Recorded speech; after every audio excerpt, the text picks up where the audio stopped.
Voici l'allocution de Monsieur le sous-secrétaire d'État des relations indéfinies avec la matière pour les 10 ans du Centre spatial de Saint-Étienne.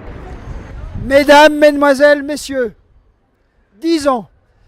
Notre centre spatial que le monde entier nous envie a 10 ans.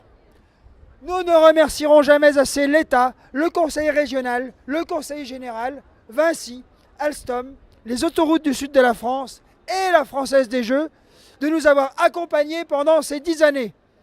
Elles ont révélé, ces 10 années, que la morosité n'est pas une fatalité.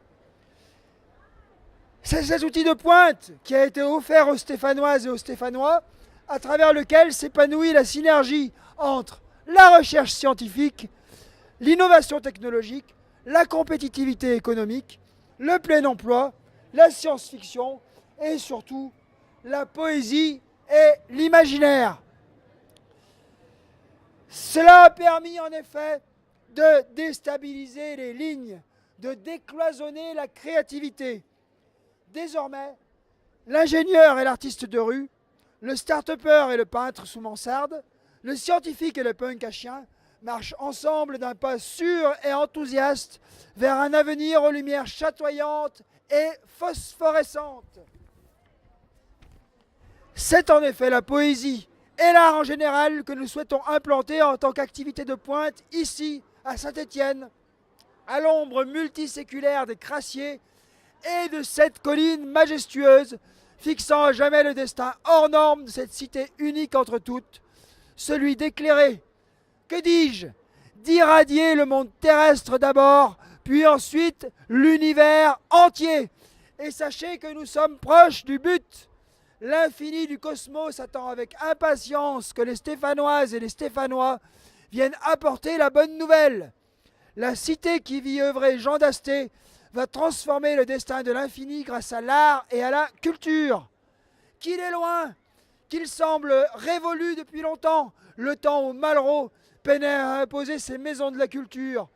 Comme tout cela nous paraît archaïque et folklorique aujourd'hui, alors que nous nous apprêtons à danser sur l'anneau de Saturne. Cependant, ne nous voilons pas la face. De nombreux défis nous sont proposés et vont renforcer notre détermination. Ces embûches, nous allons les détruire. En effet, certains esprits chagrins ne veulent pas voir les potentialités formidables qui s'ouvrent à nous. Mais nous saurons les faire taire. Nous toutes et nous tous allons inverser la fatalité de l'histoire humaine, reléguant, on le croyait à jamais, la poésie au rang d'exutoire pour toxicomanes ou dépressifs. C'est la poésie qui sera le moteur du développement désormais. Je veux dire très clairement que l'économie sera au service de la poésie et sera tenue de garder ce rôle subalterne. De toute façon, l'économie est fatiguée et a besoin de penser et de sentir. Sachez qu'ensemble, nous serons plus forts et nous vaincrons, tels les hommes verts qui jadis luttaient dans la boue et dans la neige pour conquérir l'Europe. Sachez que le centre spatial ouvre plus que jamais grand ses portes à toutes et tous, en particulier aux artistes. Devenez force de proposition.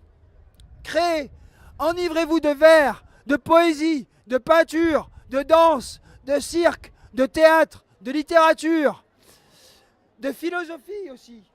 Devenez vous-même architecte de vos vies, puis ensuite nous deviendrons ensemble architectes de l'univers entier. Ensemble nous tutoierons les étoiles. Nous avons besoin de vos talents, même s'ils ne sont pour l'instant pas reconnus à leur juste valeur. Ils le seront désormais. Je vous en fais la promesse solennelle. Venez contempler à travers nos télescopes de pointe l'infini et méditer sur notre insignifiance. Mais sachez également que nous allons, grâce à vous, sortir de cette insignifiance. Nous vous attendons avec impatience. Toutes les formes de vie présentes dans l'infini vous attendent aussi. N'ayez pas peur, soyons tous unis dans cette conquête inédite. Stéphanoises, Stéphanois, je termine en m'adressant à vous, les yeux dans les yeux.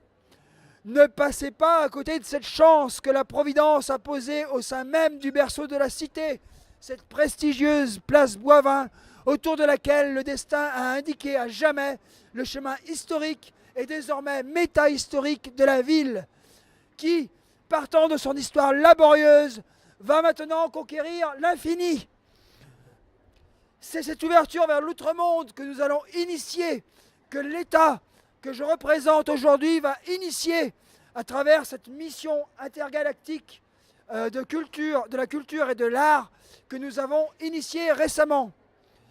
Là où jadis François Ier prenait un repos bien mérité et où ensuite Jeanne d'Arc s'est immobilisée à jamais, le monde va enfin s'expandre. Dorénavant, c'est vers le ciel que je vous invite à vous tourner. Je vous demande donc de lever lentement, mais sûrement, la tête vers les cieux et de prendre une sereine, courte, mais profonde respiration ventrale. Le destin nous appelle. Ensemble, nous vaincrons.